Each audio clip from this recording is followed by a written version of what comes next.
very excited to have you all here. If this is the first time you join one of our events, just a brief introduction about who we are and what we do. We're a 501c3 nonprofit that works with the main universities, blockchain clubs around the United States, and we have also recently expanded abroad. We run these educational events every week. We do projects. We place students at jobs in the industry. So in case you're looking for a job, please reach out to us. But in short, yeah, that's what we do. I'm very excited to be here with Alex Shaw from the Blockchain Education Network USA chapter, newly created. Congrats. Alex, I'll let you take it away and introduce our speakers. Guys, if you have any question, there's a Q&A section in the bar on the right. Drop your questions there, but also feel free to interact on the general chat. Alex, it's on you. I'll see you in the networking portion. All right. PG, thank you so much. As mentioned, I'm Alec. I'm the Vice President of Ben USA. I'm also the Marketing Director for a Layer 1 blockchain protocol called SpareX. And today we have an exciting conversation from some seasoned veterans in the space. So first off, our first panelist is Sir Thomas Cox, and he has a passion for the design of effective teams, systems, and governance. After 15 years in database architecture and 10 years of organizational change consulting, Tom has entered the DLT space where he's making a name for himself as a governance expert. And Thomas has personally contributed to the governance design of numerous blockchain systems, and he's a firm believer that the single source of truth that is enabled through blockchain systems will force businesses to focus on learning, tolerance, forgiveness, and be more systems thinking oriented. Second, we have, also Tom chairs the IEEE Blockchain and DLT Governance Standards Working Group. Second, we have Kristen Pomalis Langenbrunner. After becoming familiar with blockchain technology and her work as a startup consultant, Kirsten noticed that one of the most common problems facing or causing this project failure was teams neglecting the human components of their projects. And enterprise solutions lacked governance. And they oftentimes, due to this lack of governance, failed to build trust among their stakeholders, which everyone knows is absolutely paramount in blockchain ecosystems. And as a result, they would have to spend a lot of time and money investing into getting these stakeholders on board, sometimes mitigating the benefits of the system. So the human component was missing.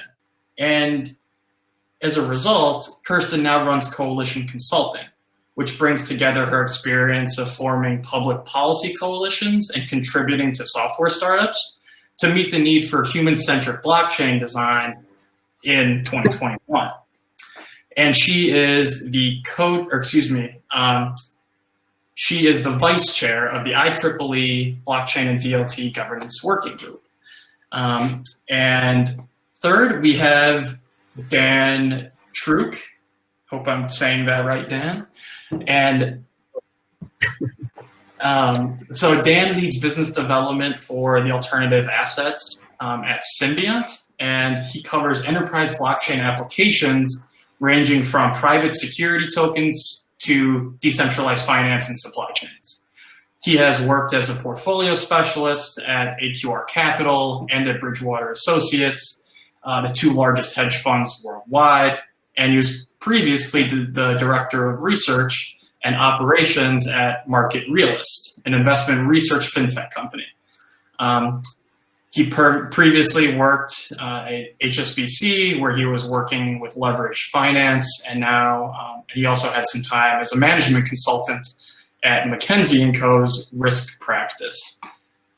So we obviously have a very seasoned group of experts with very, very practical, hands-on experience actually deploying this technology in enterprise ecosystems.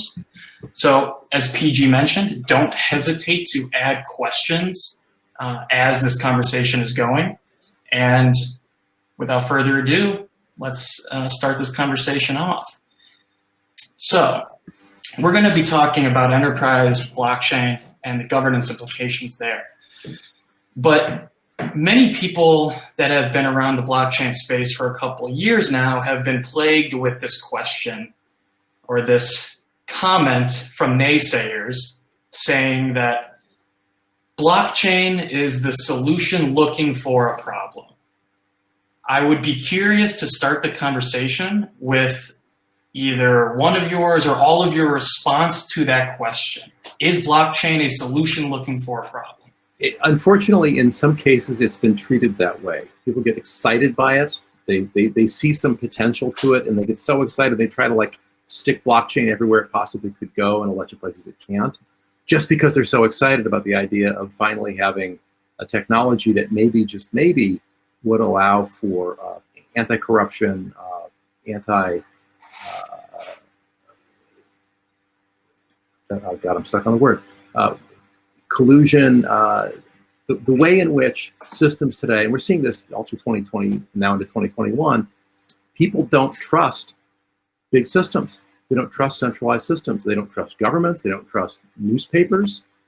They don't trust hardly any of the establishment for increasingly good reason. The entire banking system appears to be sort of turning a blind eye to money laundering, because now under international rules, you can just like file a report every time something looks suspicious, and you pay a fine that works out to about 2% of your excess profits that you get from facilitating money laundering. And so the centralized authorities are doing a bang-up job of making life hard for normal people, but if you're well-connected and rich, apparently the rules don't apply to you. It's bizarre. And so something that looks like it's empowering individuals, like Bitcoin's been doing for over a decade, or something that looks like it could provide a universal single source of truth that everyone can agree on but no one can control or subvert, that's exciting. But getting from the possibility in the lab to something that runs and operates in the world and solves a problem for somebody is a huge leap. And because people get excited and they bring it to people who are skeptical and practical, and there's a mismatch, right? Because no one can be that hyped up and land well for really pragmatic people. And the pragmatic folks are looking for stuff like key management solutions that a lot of the blockchain software just hasn't even got. So yeah, there's a mismatch. You might call it the trough of disillusionment if you're into the Gartner hype cycle, right? It's just like everyone's been so excited for so long, and then you try to actually make it work, and it fails. And then you think, well, that's never going to work, right? And the truth is, it's working great now, but you may not see it because a well-working, fully functional single source of truth is invisible to the end user. It just works better. For example, we look at like Grain Chain or Food Trust Network. You know that if you shop at Walmart, the leafy green vegetables you're buying were tracked on a blockchain. And if somebody found E. coli or some kind of an infection on some of the lettuce, and lettuce was tainted, they could tell in 30 seconds which farm it came from and which truck it was on, in which facilities it was routed through.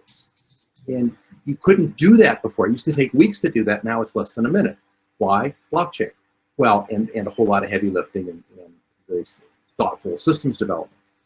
So yeah, the solutions are already in place and reaping benefits for some folks today, but it is such a heavy lift technically, and worse than that, it's such a hard thing to do to get the people involved to all join, that we're just not seeing the breakout obvious successes that you might otherwise expect to see, especially with all that hype and hope flying around. What am I missing? Kirsten's smiling to herself, so I suspect that she's... So, yeah, I would ask, Alec, that we take a step back and look at emerging tech more generally. Because whether we're talking about AI solving all the problems in the world or IoT solving all the problems in the world, I think that people treat blockchain in a similar way that they're treating these other emerging technologies generally. It's a pattern that I see. I don't know if you guys see it too. But Yeah, like I agree with Tom. What's making it worse, the reason blockchain is worse is because you got a few crypto millionaires out there who are making a lot of noise. Oh, crypto, like that's got anything to do with enterprise blockchain. It doesn't. And so there's an additional, well-funded voice bleating at people trying to hype altcoins and whatever else. So yeah, it's sort of a crowded space. Now, I can't tell you how thrilled I was to bump into Dan Truk here in the Symbiont software, because one of the things that I've been annoyed by is how many blockchain software solutions have this sort of digital nudist colony experience where everybody sees everything whether you like it or not, kind of a deal. And then it turns out, Dan's folks have addressed that by encrypting everything, and then the two parties who are allowed to see it decrypt it, and everyone's got a copy, but no one can read it, right? And so you get both a single source of truth and true privacy, which is a very clever approach, should have been obvious, and it's the kind of thing that really, I think, bridges one of the several gaps that are going to have to be bridged to make stuff commercially viable. Yeah, and I think to Kristen's point of how different emerging technologies essentially cause a lot of hype. That's what happened in blockchain, and blockchain is fascinating because really distributed consensus is nothing new. As a concept in computer science, it's been around for decades. But decentralized systems enabled by distributed consensus is what is kind of the new thing that is definitely something that is much more different than anything that had existed before. The excitement that Bitcoin created led to a whole, call it a Cambrian explosion of different technologies and approaches to doing this. And as Thomas mentioned, in the case of Symbiont, our approach architecturally is completely different than anything that you would see in any other blockchain. And it's just a different approach. Just like Bitcoin is a very different approach than Ethereum, and just like when you look at other permission blockchains, they just have different approaches. What people don't realize is that they lump everything into a whole category of blockchain. And even thinking beyond just permission and public blockchains, within each of those two, there's a lot of diversity. And that's kind of something I want to touch on later today, how that underlying architecture really affects the governance. Absolutely. So we'll get into some of the more technical components or trade-offs that you might experience when considering a public versus private architecture. But I heard Bitcoin mentioned a few times, and I'm from Milwaukee originally. So when I would do workshops, I would always start by just talking about what the heck a Bitcoin is and why, or if it is any different than what we're talking about here when we're referencing, say, a consortium or an enterprise-grade blockchain ecosystem. So the direct question is cryptocurrency always required when using a blockchain? Never. That's right. Never required unless the chain you're using is a crypto chain. Right. So if you want to get on the Bitcoin blockchain, obviously you're using Bitcoin somehow. Otherwise, you're not doing anything. Right. Ethereum, you got to have Ether to be on Ethereum. But to use blockchain, you just have to have the software. Right. All blockchain is a database that never ends and has an infinitely long redo log, so that anybody can go and say, okay, what's your initial state that everyone started with? And then if I apply every transaction since the dawn of time, what's my current state? And the current state you've got and the current state I got should be identical. And when that's true, we're in sync, and there's coherence and there's consensus on the chain state. That's it. So there's something interesting, and this is a little bit back to the prior question, where if you're using these systems as a software solution, not particularly because you're excited to speculate on assets, it kind of goes back to the reality that if it's working extremely well, you have no idea that you're using a blockchain. Would you agree with that statement? Or would you say that you need to know more about the crypto? Or how does that statement sit with you all? Enterprise blockchain is done well. Your database administrators know about it. Some of the technology team knows about it. Nobody else has to know. Period. So this is just almost a personal question at this point. A lot of people are using blockchain as a key value driver. So they view it as the solution or potentially the feature. How do you think about how do you think about the blockchain? Is it a tool? Is it a feature? Is it a solution? How do you all think about that? Right. Well, go ahead, Kristen. I'll say when I describe the role of blockchain in an enterprise's portfolio of stuff they have going on, it's the database. It's replacing the database with a little bit of extra stuff you have to do with partners on top. And that's where we lead into conversations on consortia. This is multi-stakeholder, but fundamentally it's just the database layer. Brilliant. It's a magical special database because you don't, here's the thing. It enables something called triple entry accounting. And one of the things I've always hated about regular accounting is when you deposit a bunch of checks and there's a single line and they're saying deposited $87,000, and then you'd have to go drill into your own books to find out which checks were those and who paid me for that single line. And then you go to reconcile with your partner organization and they've got their own accounts with their own summarized lines, and they have to like burst things open and try to find how, okay, my invoice and your payment, like where are they lying? And it's a mess. Triple entry accounting, every individual transaction is signed by both parties and then countersigned by a third party. And then when I do my $87,000 deposit, it's built out of these transactions that are already reconciled on both systems. And so trying to reconcile the books is a non-issue. They're continuously reconciled on a transaction-by-transaction basis. Now that's why we've got the digital ludoscality problem, right? Because I really want my competitors seeing how much business Dan and I are doing with each other, and which is why I want to encrypt those transactions. But that idea of continuous reconciliation across systems is mind-boggling for people.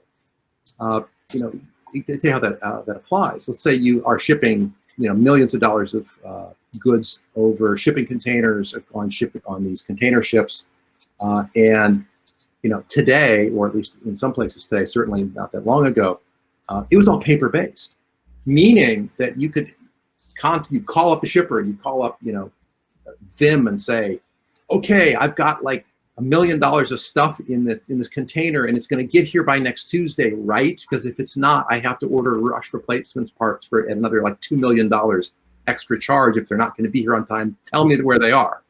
And they'll tell you, we have no idea where they are, because they don't. It would take them 2 weeks after a ship left port to just figure out what was on that ship that just left. Now imagine that you're trying to do just-in-time inventory. Imagine that you're in charge of insuring this stuff or paying for it through trade finance. Like, you have no idea what your risk profile is. It's insane. But that was normal back then. And so people just priced lots of margin in to recover all of the ignorance and uncertainty. One shipping container would change hands 17 times between freight forwarders and LTLs and 3PLs and all these various parties who would be responsible for moving it. And you'd say, well, on Tuesday at 3 o'clock, something happened to the container. Who had custody at that moment? The answer, we have no idea. Ask the lawyers, we'll get back to you in 9 months, right? It's insane. Whereas today, that same issue, everyone knows within about 90 seconds exactly where every item is in every container on every ship around the world, if they're on one of the blockchain systems that the shippers are now using. I mean, you go from the Stone Ages to the Space Age when you go from old style paper-based stuff to this new continuously integrated, continuously reconciled system. It's wonderful for everybody, but guess what? Here's the other little challenge. Now that in order to be useful, everyone has to be on it, right? Like the more people join it, the more you have the network effect and so on. Well, what's my competitive advantage? And the answer is none, because we're all on it. It's like, okay, so there's another reason why people are a little bit slow to adopt it. It's like, well, if no one else is on it yet, then I'm not losing competitive advantage. If I accelerate this thing, that just hurries the day when my competitors are on it too. And then, am I wrong, Dan? Am I seeing this? Am I missing a trick No, here? completely. And actually, that's one of the reasons why some blockchain projects just don't take off or don't build momentum. In technology space, you need to offer things that are better, faster, cheaper. And if you're not achieving those three, or at least, you know, two of those three or something, then why would people come to your blockchain? The blockchain itself is not the innovation. It's the service that you're now providing, either faster, better, or cheaper, or ideally all of the above. So I have a question on that. Actually, let me drill in on Dan point. If you'll jump to slide number 6 in our shared deck, the point here is, like, who's even gonna bother starting, right? And the answer has been typically there's a couple of ways in which these things get started and they actually work. Which slide? That's the one. You're there. Number 6. Yeah. So founder-led, industry-led, cross-industry, and service provider. So when you've got one business player who's so huge that they just want that advantage for themselves, and if they end up giving a free ride to a bunch of competitors, it's worth it to them. Walmart is one, Maersk is another. They just went ahead and built TradeLens and the Food Trust Network just for themselves. They needed it, and that was your founder-led process. Now you'll see there on the right-hand margin, founder-led is quick off the dime, right? You can get something up quickly, and they did. And in the case of Maersk, they utterly neglected governance. You ask anybody who's involved in the project, and they will tell you either on the record or off, depending on what the pay grade was, that, yeah, Maersk TradeLens was a debacle from the governance perspective. And that's why it took more than a year, I think 2 years, to get any trade partners to join them. It's like, look at this. It's a single source of truth for everybody in the industry, including us and our customers, but none of our competitive, cooperative, co-trading folks would join Maersk, would not join TradeLens, because the governance was a shambles. And that's why you see an X there in the right-hand margin. Am I reading that right, Dan? Yeah, exactly. And actually, to drill down on that point slightly, in these two examples, which was the Walmart's blockchain and Maersk, Walmart was a vertical integration, while the Maersk blockchain was a horizontal integration. Horizontal is usually harder because you're trying to collaborate with your competitors.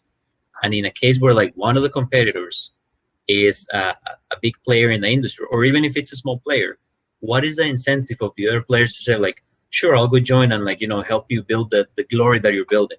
First of all, there's a lot of misunderstanding yet on the capabilities of the technology. And like I mentioned earlier, different blockchains have different capabilities. So there could be a scenario in which Maersk is creating something that indeed they wouldn't have control over the data and it's truly decentralized. But even if they had the technology, which I'm not going to go as far as to say that they do, it's not something that they can actually be able to attract other people and be trusted by them. Because the competitors will say, like, well, you control the system. Right. There are blockchain technologies out there like Symbiont that would allow you, in a scenario like that, to have a truly decentralized system where even the original founder partner wouldn't have control over the data and wouldn't be able kind of like to pop under the hood and look at encrypted data. Or otherwise get unfair advantage, or otherwise, you know, favor themselves or whatever. But it's a natural that people would be suspicious of that. Now with Walmart, of course, because they're going vertical, you just had to go to the farmers and say, hey, farmers, you're using our blockchain now. And they're all going to say, sure, whatever, dude. You know, here's the new app on your smartphone we want you to use. And they all salute and say, sure, no problem. You know, when can you pick up my radishes? Because, you know, if you're working with Walmart, you use whatever technology Walmart tells you to use, and you salute. And, you know, they will tell you what to use, and you will like it. And so for them, getting buy-in was easy. Maersk kind of shot themselves in the foot because they insisted on controlling all of the trust nodes of the TradeLens blockchain. Now tell me, what is a blockchain where one person controls all the trust nodes, all the miners? That's a centralized system.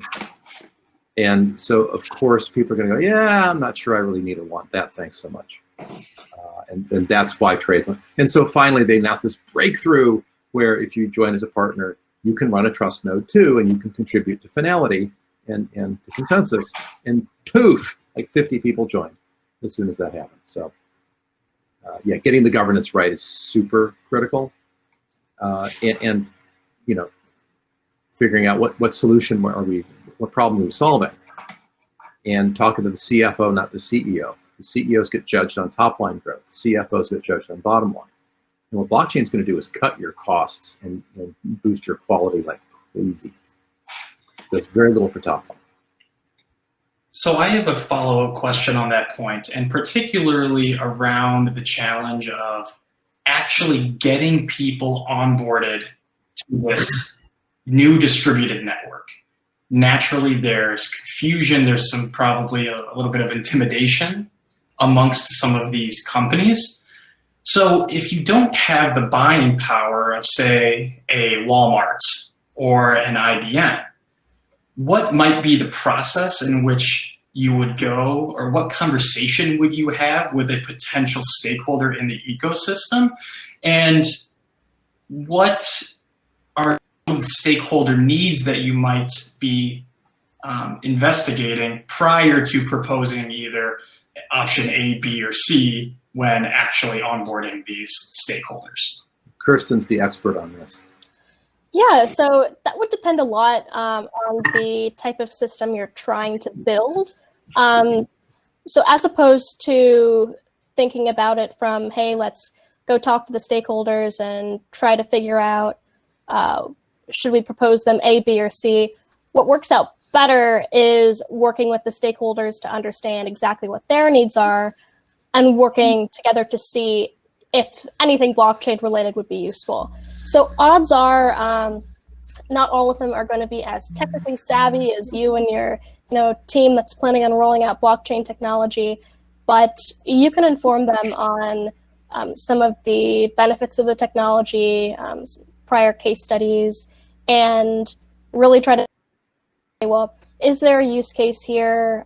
What are the needs of these stakeholders? Do a stakeholder analysis if you can. Try to understand each of their risk profiles, their ability to do heavily technical tasks like host nodes. Not everyone's going to want to host a node. Not everyone's going to need to host a node necessarily. But I could go on. I have a targeted question on that front. Yeah, sure. So say you were a smaller fish in a larger ecosystem, potentially even in Walmart's ecosystem, and Walmart had not moved toward adopting any sort of shared ledger type environment. How would you start that conversation? Would you recommend talking with a consulting firm to help you? Would you recommend going directly to the big fish in your ecosystem? How do you kind of navigate that being a small player in a ecosystem of very large players? So are you, it seems like what you're asking is if Walmart wasn't building some sort of blockchain traceability solution, but I wanted Walmart to, how would I go about asking Walmart, hey, let's build this? Yeah, and you really just want it for your ecosystem, but you go, crap, I'm a small fish. I have no buying power here. Is there a type of profile in which you would recommend they go reach out to an individual or type of customer or company profile first, or to be a consultant? How are you let me give a bad answer first, and Kirsten can laugh at me and then correct me. So I would be inclined, as small fish, to try multiple things simultaneously. I would go to the big fish and say, hey, are you guys innovators? Do you feel like solving this expensive problem where one person has one, tainted cabbage head in East Peoria, and now you have to throw out every single cabbage in North America because you can't trace it quick enough to figure out which ones are safe to sell. How much did you lose last year on that? Wasn't that about 27 million? And that's a CFO kind of question. You can also go to food safety people and say, hey, let's lobby for blockchain and food safety team, and maybe start getting some regulators involved. You could also go to the farmers or to the people in the trade, right? The people who are shipping this stuff around, and say, hey, let's reduce our liabilities. And maybe I bet if we went to Walmart with a working solution, we could sell more than the guys over in West Peoria, or whatever the play is. So everyone's going to benefit. So it matter who's going to move first. You just got to I'd knock on every door and see who wants to move. And then that gets us back to Dan's slide where you've got big fish led, consortium led, service provider led. It's like any of them will work. Mm-hmm. Right. And it's dependent on other people, right? So you just got to, show up and be persuasive and see who feels like, jumping first. That makes a lot of sense. And it seems to me like as long as it's presented in a collaborative fashion and all of the stakeholders are willing to buy into the governance protocols, it really would be a win-win for all participants. Yeah, put up slide 3. I think slide 3 is our illustration for this. And actually, like the assumption that all players are gonna agree because it makes sense.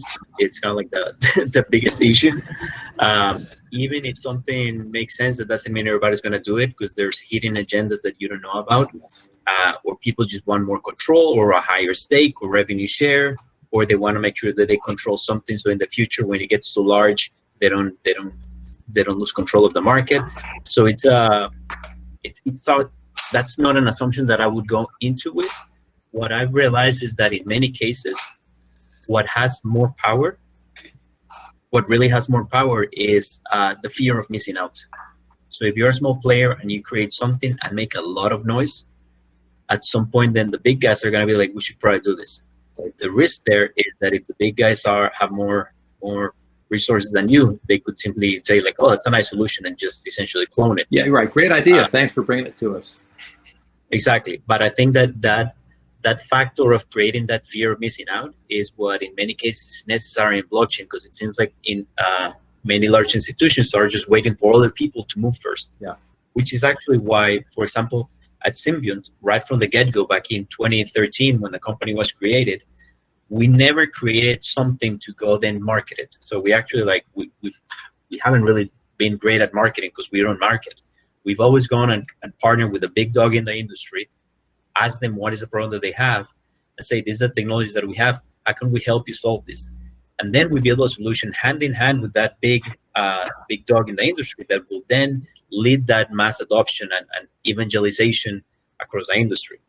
Because that's a more likely approach to get traction than if, unfortunately, you happen to be a small player and you're trying to convince the big ones. What's going to happen then, Alec, is Dan's going to go talk to whoever the big dog is, and they'll have a group of innovators inside the company and some early adopters. And by the time Maersk or Walmart or whoever the big fish is, once they start saying, hey, so we're doing this thing, you want to join us? It's going to be very hard to say no to that. And being an early majority, it's a lot safer to cross the chasm when you've got a working solution, it's tailor-made, and you've got the big fish in the industry on board. Does that make sense? Makes sense from my side, yeah. I noticed in the Q&A there's a question on Vechain and governance. I don't know if we want to get deep into the weeds, but I'm willing to if folks are, and there's already 4 votes for Faisal Khan's question, for Faisal. So if you like, we can talk about that. I'd go to slides 19 through 22 and share those. And I can share them, Alec, or you can up here. Dan's got the Alex. I got it. So yeah, Faisal, great question. So folks aren't aware maybe of Vechain. Let me back up and give you kind of an overview. When you're talking about governance, which is group decision making, right? That's all governance is. The group has to decide as a group because there's no super user, because it's a decentralized system. And so way back when, pre-Bitcoin, pre-blockchain, Lawrence Lessig was writing about technology platforms generally and how do you constrain human behavior. And his analysis was that there's 4 forces at work, and the 4 forces are market forces, legal forces, social forces, and code. And that those are the big buckets into which you can place your efforts to shape other people's behavior and limit and constrain folks. So let's go to the next page. You'll see how that plays out. Next slide. In Bitcoin. So Bitcoin has code, and the code creates market incentives to secure the chain. And yeah, there's a little external legal stuff way off to the right from terrestrial law enforcement, but they're not on-chain, right? There's no on-chain facility for law enforcement or for legal, like you have to track people down and have Interpol chase people when they steal Bitcoin. There's no on-chain mechanism for dispute resolution that I'm aware of in Bitcoin. You know, you lose your keys, you lose your crypto, that kind of thing. Ugh. But hey, you know, there it is. So let's now go to the next slide. You want to look at Vechain. Well, actually, here's a drill in on Bitcoin. So if you look at Bitcoin, you got 3 issues on the left. You got miner misbehavior, deciding on an upgrade, or theft. And then you look at each of those options. You know, what's legal, the social, the market, and the code implications for that. So for miner behavior, there's the market mechanism that the proof of work algorithm rewards the honest miner, and it's enforced through code, right? The code that you run provides that reward. Boom, done. What about deciding on an upgrade? Again, nothing legal. Socially, people yell at each other on social media. And then there's the risk maybe that the price might go down if the bugs aren't fixed. And ultimately, the miners decide what code to run. And that's it. And then for theft, well, there's external law enforcement. There's nothing on chain. Now let's use the same grid here and look at Vechain. Those of you who don't know about Vechain, it's a very clever system. It's been set up initially in China. I've interviewed a couple of founders. And what it's doing is it's setting up a blockchain of known miners who are KYC'd, who sign a contract and put up a monetary stake that they have to buy a certain number of tokens and hold them in order to be a validator. And so for validator misbehavior, they've signed a contract and we know who they are. So we can come track them down and serve them with lawsuits. And by the way, they own a big chunk of tokens, so if the token price were to be harmed, they'd take a drubbing directly right there. And then the code gives you a great way of seeing who did what when. And so if you want to prove misbehavior by a validator, it's like, oh, look, he reordered transactions for his own benefit. He's front-running everybody. Look, here's the proof. Everybody's got a copy of that data, dude. I'm sorry, you're in trouble. You know, deciding on upgrades, there's a contract that states what the rules are. There's a white paper that socially sets expectations. I'm on the bottom row here. And then the upgrades require on-chain votes. So you know, you get the idea here. What Vechain is doing is it's mashing up sort of the traditional Bitcoin kind of, you know, open to the world. Anybody can come in as a customer and make use of the chain with a very thoughtful and robust kind of, you know, founder-led or consortium-led approach, as Dan would have put it on one of his illustrations, where, you know, the privilege to mine is handed out by a committee, and that council is elected, and they can be replaced. And so the original Vechain founders have been progressively letting go of their centralized control and allowing this thing to run on its own. And there's a lot of people transacting a lot of business on Vechain because you know, they've got some centralized funding that they allocate to help people on board, and people, you know, want a single source of truth for clarity of record keeping and that continuous integration and continuous reconciliation we talked about earlier with triple entry accounting. So it's been a great facilitator of trade in that region, and I think that Vechain is one of the big success stories of blockchain adoption. And Faizan, I hope that answers your question.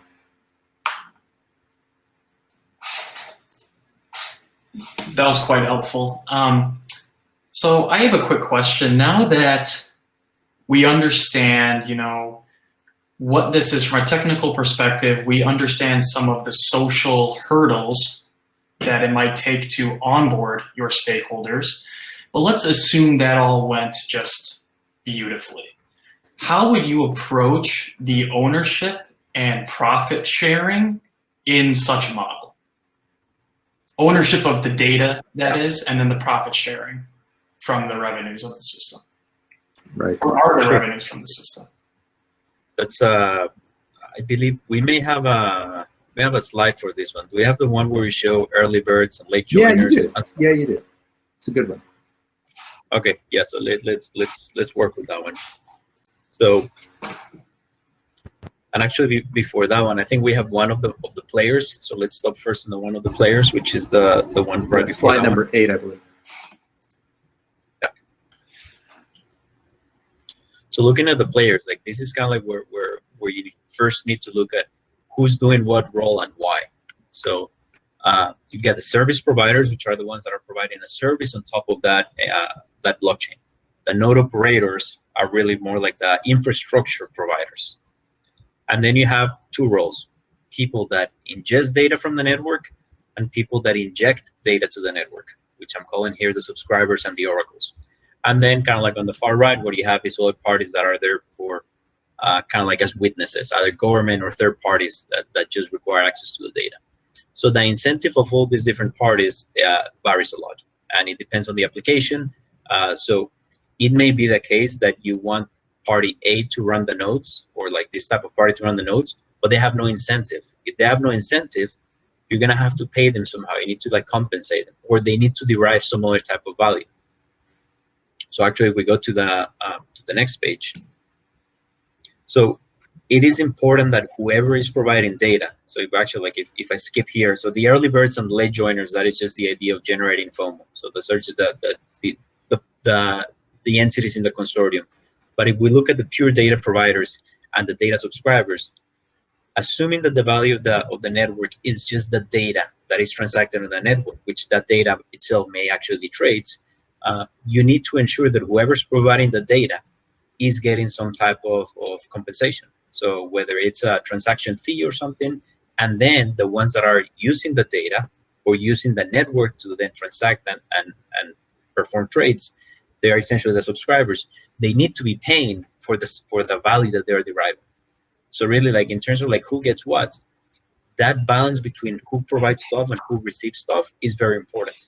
And then the rest, really, you can just address it in terms of like, who was the one that came in and then set up the ecosystem, and you could have revenue share stakes, which is a longer conversation.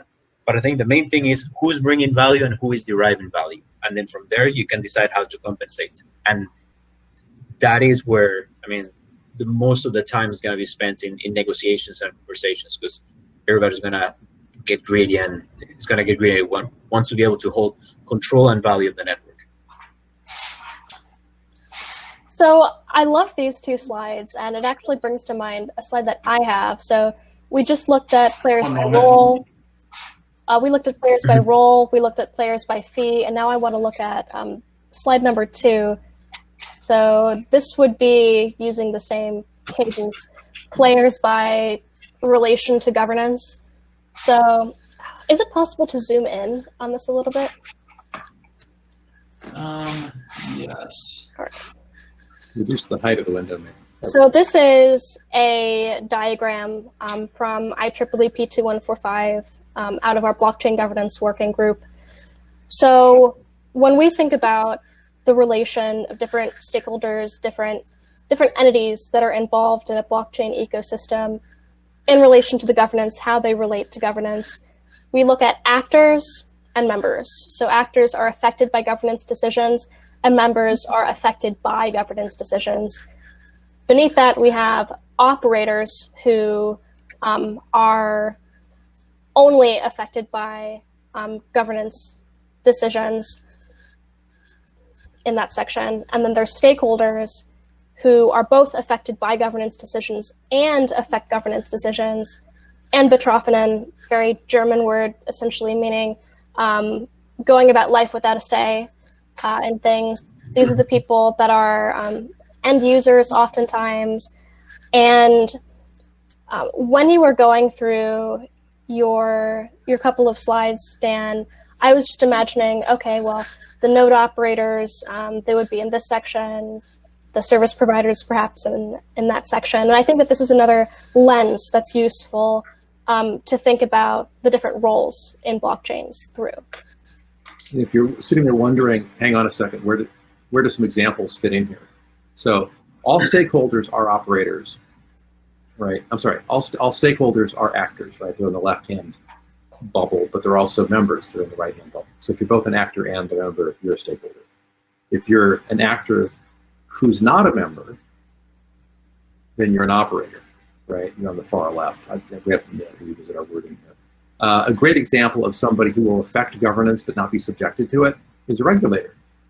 Because a regulator will say, yeah, so starting next Tuesday, y'all have to do this new thing or else. And what are you going to say? No? So you may have to change your record keeping. You may have to change something about your blockchain. You may have to go to on-chain voting. You may have to stop doing on-chain voting. Who knows?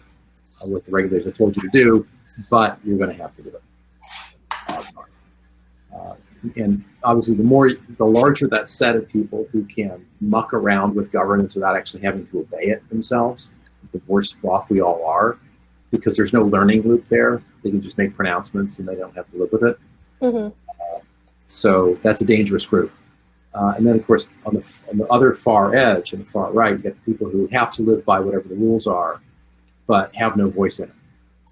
And you want to make that group as small as possible as well, with some exceptions. There are people who absolutely don't deserve a say and probably don't actually want a say.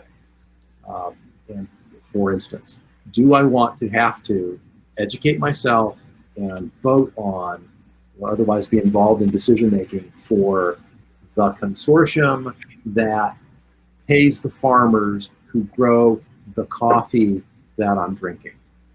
And my answer to that is no, I don't have that time for that. Please just let me just drink coffee, okay? Don't make me be a participant in governance in everything I consume. There's just too many things. I don't have time for that. Now, Dan's company has technology that's powering a group that's doing exactly what I just said. They're tracking coffee sales in Guatemala, I think it is. Honduras. And yep. And it's terrific, right? You've got, the farmers have a say, but they don't control things. The bankers have a say, but they don't control things either. The people who rely on credit and provide seed and fertilizer and supplies and equipment to the farmers in exchange for an IOU based on the upcoming crop, they really would like to be paid. And they're certainly stakeholders. And then, of course, the people who buy the coffee, we want to be able to say with certainty, this coffee came from the field, that was tested, and it's organic, and no artificial pesticides and whatnot were used on it, and I can put the organic label on it and not face a lawsuit.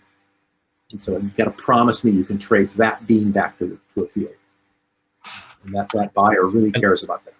So that's another stakeholder. They're all affected by it, and they all need to have a say. And in this particular example, the operators would be either the storage facilities or the coffee roasters that essentially process the coffee from the farmers, but they're not directly the ones like selling it. Well, it depends. There's some roasters that sell themselves, because they may roast it for the farmers. A better example is the company that Thomas is referring to is Vechain. They operate in southern Texas, Mexico, and Honduras. In Honduras, they're doing this project with the coffee, and in Texas and Mexico, it's mostly corn, soybeans, and sorghum. The interesting thing is that you have a system in which the oracles of information are actually the storage facilities, the grain silos that receive and then move forward along the grain. So those would be the operators. They happen to be in the system providing a service by measuring the quality and quantity of the grain, even though they may not be a direct stakeholder in the sense of being either a farmer or a buyer, right. But they are providing that value. Interestingly enough, since we're talking about what would be the motivation of somebody like this to provide this, Vechain, their team is very, very astute, and what they did was they created this amazing inventory management software, and they went to the storage facilities and said, if you run a node for this and provide this information onto the blockchain, we will give you this inventory system for free, and that will help you manage all the inventory that comes through your facilities, and you don't have to pay us a dime. And that's essentially how they motivated to create oracles that would provide the information without actually having to pay them something monetarily. And that is kind of like the system, the base of their system, that all the grain is measured and weighed by this system of oracles. And then, of course, then you have as Thomas mentions, farmers and buyers, which are they don't have a say on the system, but they use it. I like this framework. I hadn't seen it before.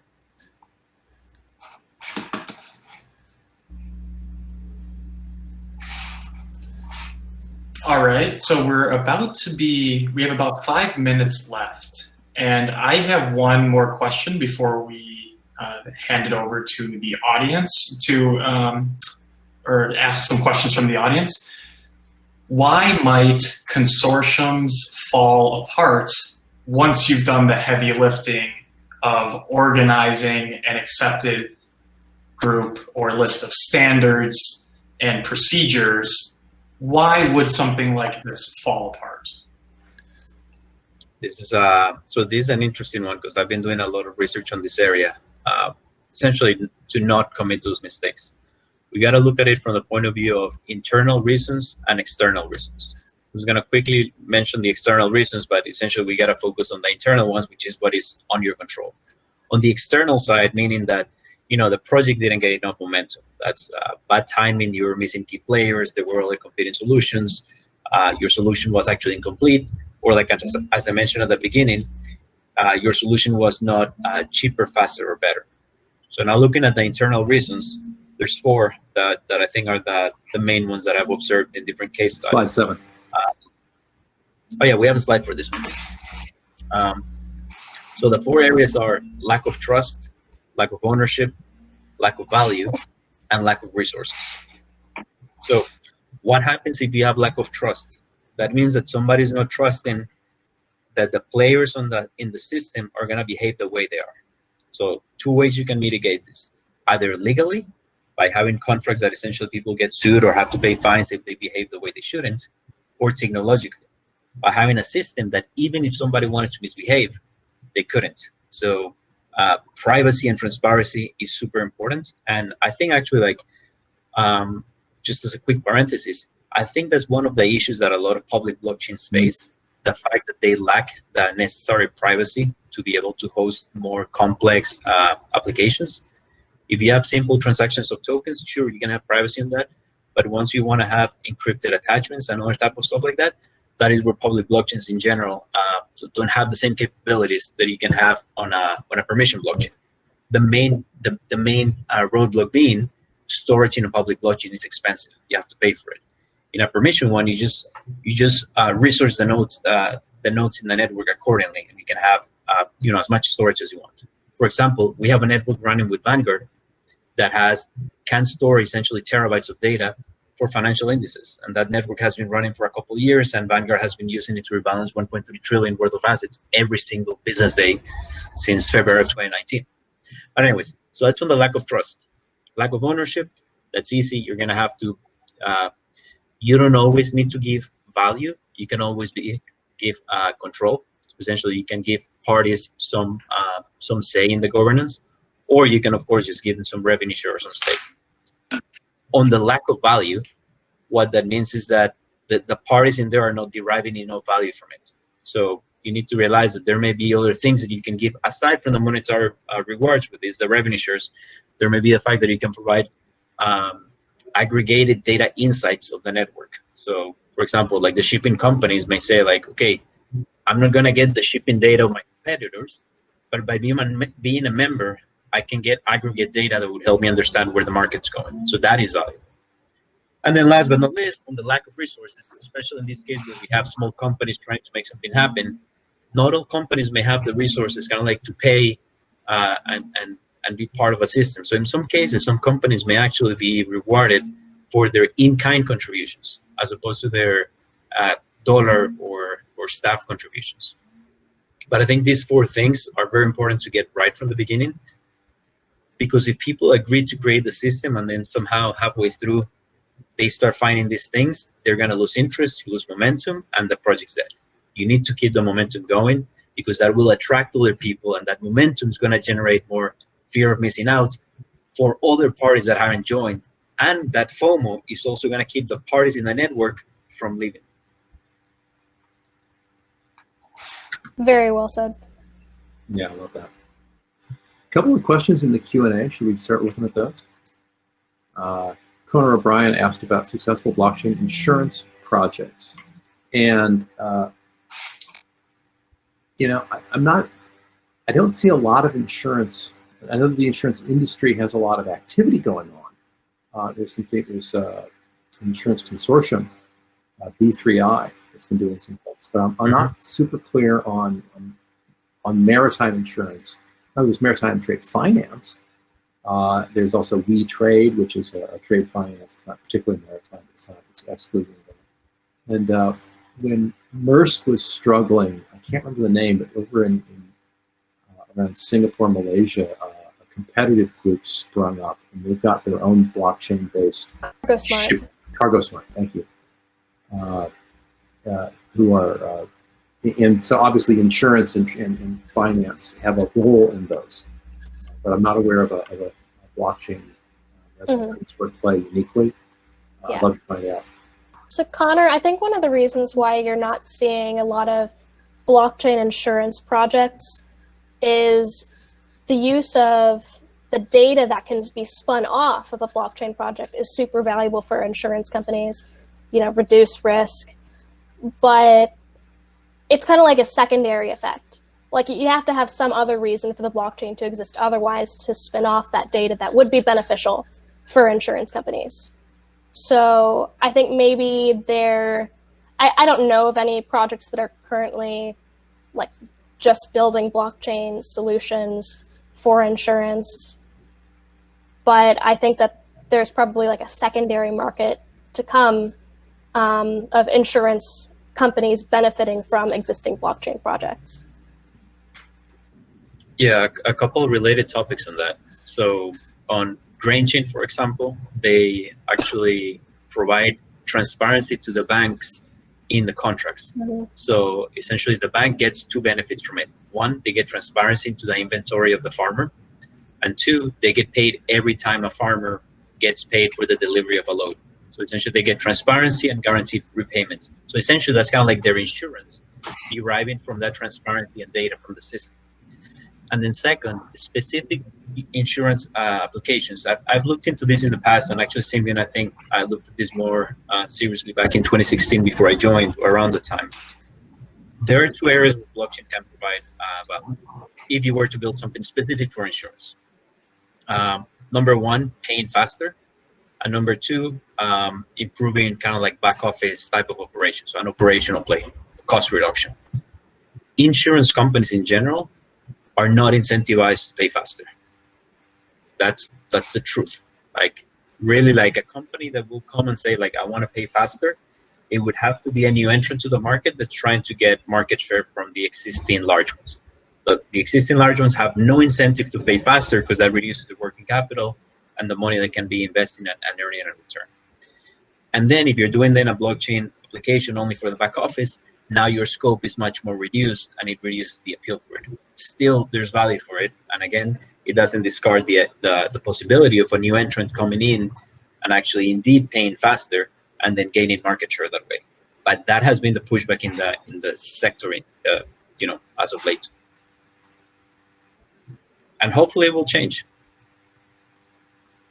Another question that came up that I'm interested in is, so Martha asked if the coffee is for sale now. Yes, the coffee is for sale now. This is not a laboratory exercise. People are harvesting and delivering coffee today on Vechain. Vechain's been operating for a couple of years. Yeah, you can go to grainchain.io, the website. You can find more information. I would rather, if you just Google, there's some really nice videos that they have on YouTube that are way more informative than the website. The website doesn't really have much. And actually, I'm gonna post in the chat window a few videos for those of you that want to learn more about it, because also like their videos are like super nice. These guys are great at marketing, which is how they have attracted 4,000 farmers to their system.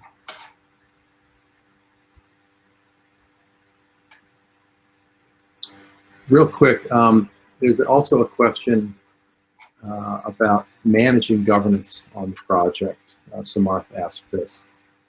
Let's jump to slide 16 real quick. We have an infographic that kind of speaks to that. I have like a bunch of slides actually, but I'm going to show them all because it's fine. I get a lot of questions. But there's an infographic which you absolutely cannot read here, but you can get a copy of it by getting in touch through Telegram or Twitter or LinkedIn. And I'll get back to you. By the way, if you want to just chat about this in some detail, if anybody has a longer question, on my profile on this platform, there's a click through to get on my calendar. Just grab some of my time. We'll chat. You can take 15 minutes of my time and just click through my profile and hit the calendar. So that's my way of giving you an incomplete answer and apologizing. I will give you a longer answer in person. But when it comes to managing governance, I wouldn't bother using a blockchain to manage governance of the blockchain. You don't need to eat your own tail. You just need to be organized and clear. Other questions? Pranav, can blockchain further democratize economies the way the internet has, enabling the long tail of small players dropping the benefits of scale?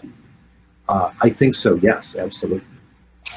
I'm waiting for the proof of that, but I do think that's true.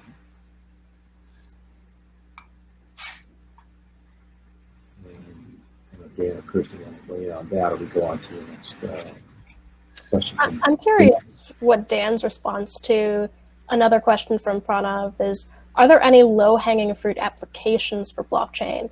Positive ROI within 1 year? That's very hopeful.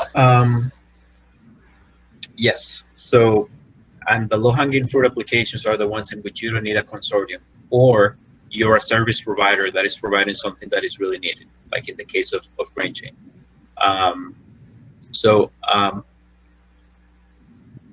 Which are the ones that I'm excited about?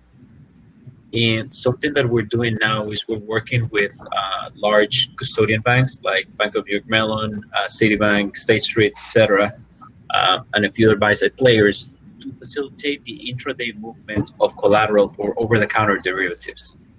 I know that sounds super long and potentially boring, but it's actually fascinating and like groundbreaking. So to give you an example, if Kirsten and I enter into an FX swap and I'm buying, let's say it's an FX swap for euros for dollars. So she's gonna give me, I don't know, 100,000 euros, and I give her 150,000 dollars in return. At the end of every day, we need to move collateral back and forth, so that if the value of euros increased, then now I need to pay her a bit more, because now her side of the contract's worth more, and she doesn't want to be exposed to me. Right. She wants her increase. She doesn't want to be stuck with a bad IOU from Dan that doesn't turn into cash. Exactly. Because the contract itself may be 3 months long. So we need to exchange the collateral every day so you don't have that risk in case either of us blows up. So what happens is that right now, the way it works in finance, you exchange that collateral every day. So let's assume that the currency market has a 10% volatility.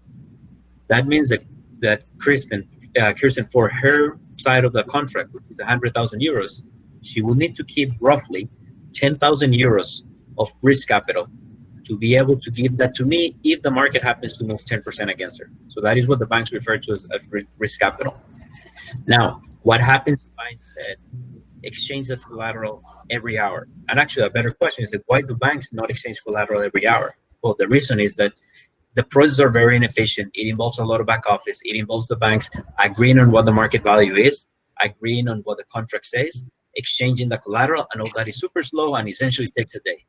If you do it on the blockchain with smart contracts, you could essentially have an oracle that gives you the market price that automatically says, okay, these are the terms, and here's a collateral swap, and you do it right away. So assuming, for example, a conservative case in which you exchange it every hour, which is essentially 24 times more often, I'll spare you the math, but volatility scales with the square root of time. So square root of 24 is almost 5. That means you need 1/5 of the capital to back that position. So in that example, when Kirsten had a €100,000 position, and she needed 10% of that to back it up, now she's only going to need 2,000 euros. She just saved 80% of her risk capital. For banks, this is massive, massive, massive, massive, huge. In terms of like, if you look at it in basis points for a given transaction, it's estimated to be roughly 1 basis point. Sounds low, but keep in mind that the FX market trades in the tens of millions per transaction, and there's a lot of liquidity in this market, and it adds up very, very quickly. Yeah, one basis point per transaction. In enough transactions, you're talking big bucks to be saved there. I'll tell you, by the way, you asked about insurance. I'm going to switch topics briefly. What's a low-hanging fruit for insurance? I'd suggest if the insurance company is at all large or has any sort of partnerships, a single source of truth around who the customers are. Right now, there's a real challenge where if you've got insurance company and you've got an agent and you promise that agent that anybody in his territory, he'll get a piece of the action for anybody that buys insurance. Let's say he's the New England rep. And then you got other people writing insurance in other parts of the business, and they don't know that they're working with somebody who's in his territory. Or you get two people who look like two customers, it's really one customer, but they came in through two different doors in the business. And you don't know what your exposure is, you don't know how to pay people, you don't know how to reconcile your books. And banks have the same problem, actually worse in some ways through KYC. So for an insurance company, I would say, how would your user experience for customers change if you could treat them more coherently as one insurance company and not a collection of a loose coalition of warring divisions? And I think you might make a good case for that if you could find an insurance company that wanted to embrace change. You know, insurance companies and banks are notoriously backward and slow. So good luck with that. I would go with a disruptive, early entrant or someone with a CEO or a regional leader who's very, very progress-minded. But it could be done. It could be done. Also, like within insurance, an area that I think is low-hanging fruit, I've discussed it with several people in healthcare, just like not Simeon related, but it's an area that I would really love for it to pick up. There's also a startup, I think I met them at the Columbia Accelerator, called Nirvana Labs. They're actually working on prior authorizations. So if like if you're a doctor and you need to get an MRI, in some cases then that gets sent to a third-party company that works with the insurance companies and decide, like you're allowed to have this or not. It's really an operational play, but that is something that it's a very simple use case, a data use case, and it would save a lot of headaches and increase customer service significantly. Because in this case, the insurance companies have no incentive to delay the authorization. The authorization is delayed just because the system's clunky, but there's no need to piss off a customer when you're still going to allow the MRI now or a week from now. You better do it now. So with blockchain, you could essentially do it instantly through smart contracts and not even depend on those third-party companies. The question here is, do you do it through the insurance companies, or do you bring the blockchain technology to the companies that are already doing the prior authorizations to improve their own systems? I don't know. And also, is there enough kind of like interest to be able to do this? I don't know the industry well enough, so if anybody wants to talk more about it, more than happy to talk to learn about it, because I think it's low-hanging fruit, and it's one of those where there is an actual problem, and blockchain can solve it. There's a question on from David. Does the panel see a transition from private consortium chains to public blockchains, more like Vechain? Is Walmart China an outlier, or are they adopted or lead to transition? I'll be very curious. I think as we see just more and more blockchain-based solutions being built, we're going to see more make that transition, just because there's more. You roll the dice enough times, you'll get snake eyes or boxcar going often. So yeah, I imagine that there will be use cases where a previously private chains go, we could do extra cool stuff if we went public, and some of them will. Whether that's a trend, I don't know. I don't know. That's what Walmart China did. Any thoughts? Dan or Kirsten, anything at all? I think it's too early to say. It's still very nascent technology. Yeah. Get back to us in 10 years. Yeah. For me, my pet peeve about public blockchains is just the lack of privacy features. So you could do it when you have like simple transactions, but again, if you're talking about something where you're going to have like multiple secure private channels for like different users, that is just something that is not supported by public blockchains. And again, like if you need to have documents or any other type of attachment to prove something or simply to keep a record, public blockchains become expensive essentially. In the case of Vechain, actually, because I think the VThor protocol, and Thomas, correct me if I'm wrong, I think it's the type of proof of authority, that's right? My understanding. So essentially, the nodes, so the nodes themselves are known.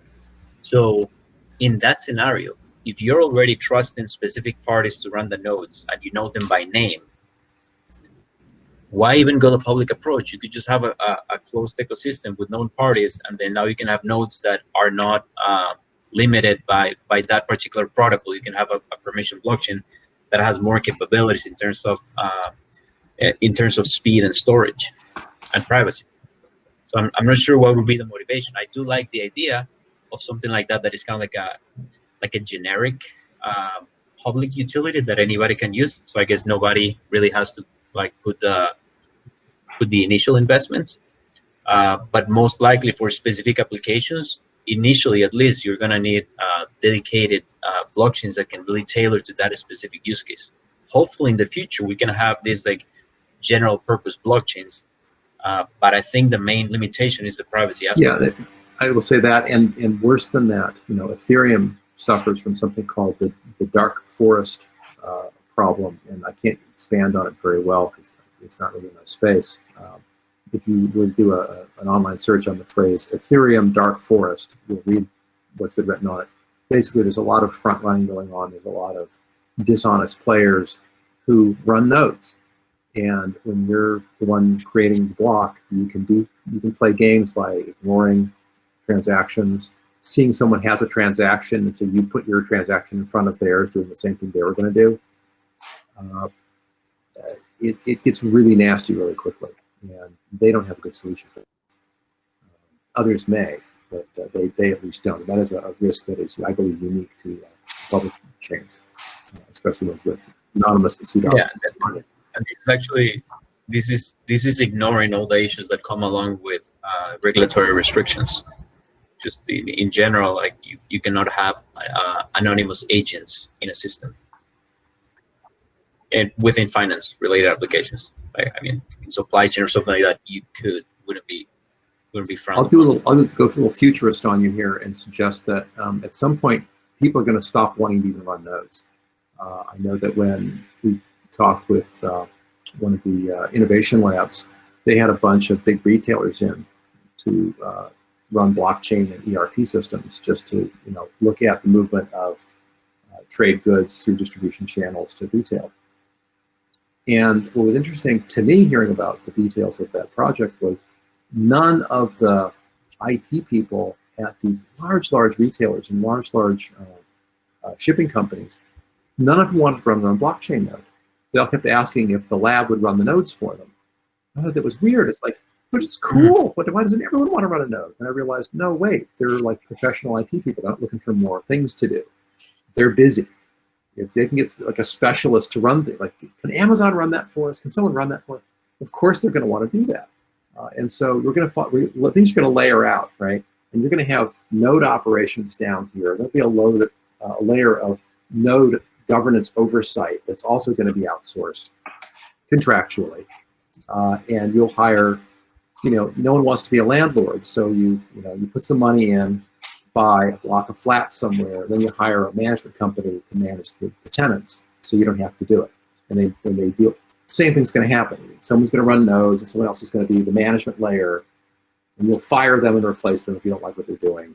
Some nodes can come and go, and people can get show up, get paid to run a node, and it's just going to be this utility like electricity.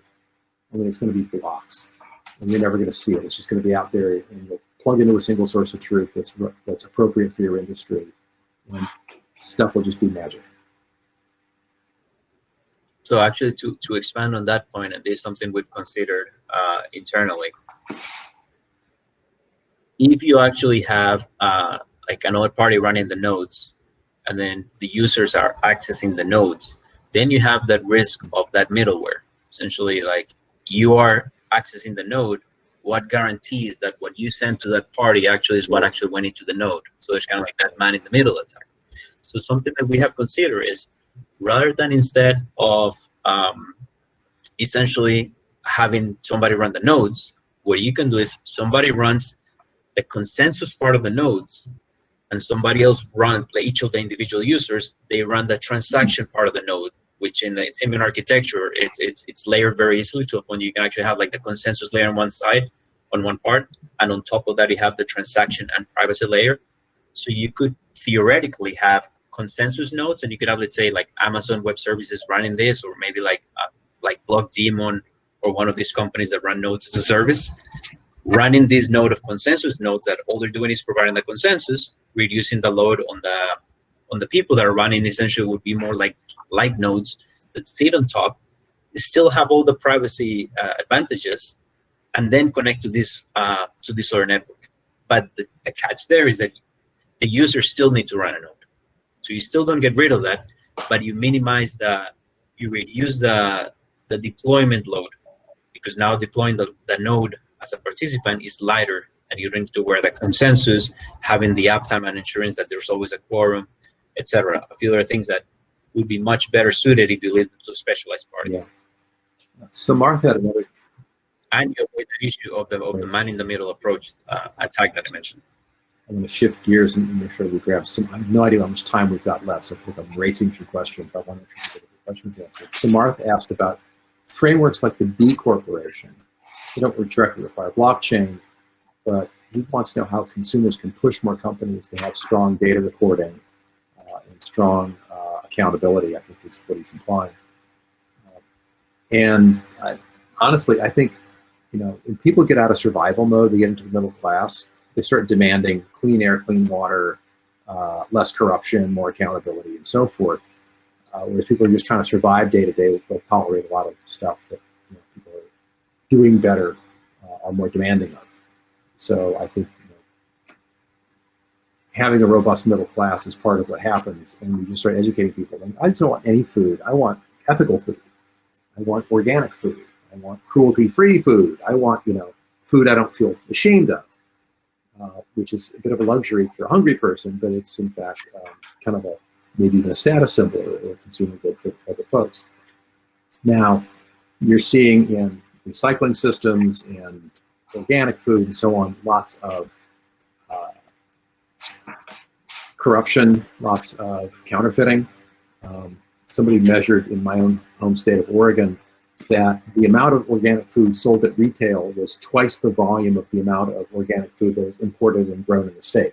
So somehow in the retail channels and distribution, more organic foods showed up, which of course it doesn't. So clearly they were relabeling things because you can sell the organic stuff for more, so why not? Who's ever going to know? And, well, there's a real financial incentive there to guard the value of the organic label. And if I'm going to put up the extra cost of earning that organic label, I want to keep my competitors from claiming it for cheaply by going in the non-organic fashion and then getting the same markup I get, and then the consumers don't want to pay extra because they don't really trust it. So there's a real financial incentive there from some players and some customers to push for that. And you can absolutely do that. And there is a role, I'm a libertarian, so I hate saying this, but there is a role for regulation. And to specifically the value of the brand. You've got an organic label, you should have contract law and property rights enforcement. And you should be able to really enforce good protections for consumers with that approach. At least I'd like to think you could. Yeah, and I think related to the idea of provenance as a value, essentially as a value driver in the product that you offer to customers. Something very important to consider is that blockchain and supply chain and this type of application has, I always say that it has three different values. And it's not a concept that I came up with. It's actually from Joe Lubin back in 2015 or 16, one of the co-founders of Ethereum and the founder of Consensus. He said that supply chain applications in blockchain achieve three things, or ideally can achieve three things: transparency, traceability, and tradability. A lot of the public blockchain applications end up being really good for the transparency and traceability. But then the third one, which is the tradability aspect, which involves payments, that is where blockchains may struggle. Payments by their nature, especially if we're talking about payments between enterprises or just business transactions, they cannot be public. They need to be private. There are some exceptions. For example, NEM, a blockchain that is actually used in Japan for some, I forget what it is, but there's some government purchases. And in that specific use case, the government is okay having all these purchases being public and everybody seeing them as a part of accountability and transparency. But in general, public, private entities wouldn't want all their payments to be like that. So you have the challenge that you wanna be able to be transparent and provide the traceability, but then have that privacy for the payments. And I think that's where a lot of applications then struggle. Also, if you look at it in terms of, as Thomas mentioned, you need to be able to, somebody needs to pay for it. And you're going to build this system, and that's kind of like, you're going to expect that people are going to pay more for your product. Oh, these are organic burgers or something. Is the customer really going to pay more? Are they going to look at the can of tuna and say like, oh, Bumblebee, this was fished in like the South Pacific, and they're like, do they even care? Are they going to see it? So the question is, are you doing it essentially? Are you going to use that? Will that cost go as part of your marketing expense? Or are you really going to jack up the price because you think that now you're going to provide some fancy tuna that your clients are willing to pay a bit more for it? Or it's going to give you an edge over your competitors? On the other hand, when you have transactions directly on the blockchain, the tradability aspect of it, now it's very easy. You just charge a small commission, and suddenly the blockchain pays for itself. So it's very hard to have something that is sustainable with just the traceability and the transparency. There are a lot of exceptions, so I'm not saying a blanket statement. If you look at pharmaceutical products and stuff, that they need to be at a certain temperature, and you can have that information registered on a blockchain. All the information is super valuable, and that's traceability that people would be willing to pay, but because of the nature of the product. But if it's something where you're just kind of like making it a little more attractive or gimmicky per se, it's hard for the product to pay for itself. Somebody needs to pay for that. Another question was, go ahead. Oh, yeah, we're way over time. I mean, if you guys wanna keep addressing the last questions and like you wanna stay on, please feel free to do so. I just wanted to, let you know that like we're over time, but happy to stick around. There's also the networking portion, so maybe some of these questions can be directly addressed there. So I'd say let's move on to the networking session. To the audience, if you still have questions for the speakers, please stay around. We have these virtual tables. They're pretty cool. You can hop on and off, chat with other people, meet new people, eventually make new friends. But I want to thank you all very, very much for this talk. Kirsten, Thomas, Alec, Dan, thank you very much for being with us. I dropped some useful links in the chat. If you want to become a buff member, it's completely free. These are, you get full access to our network, which includes, among all, employment opportunities in case you're looking for a job in the industry.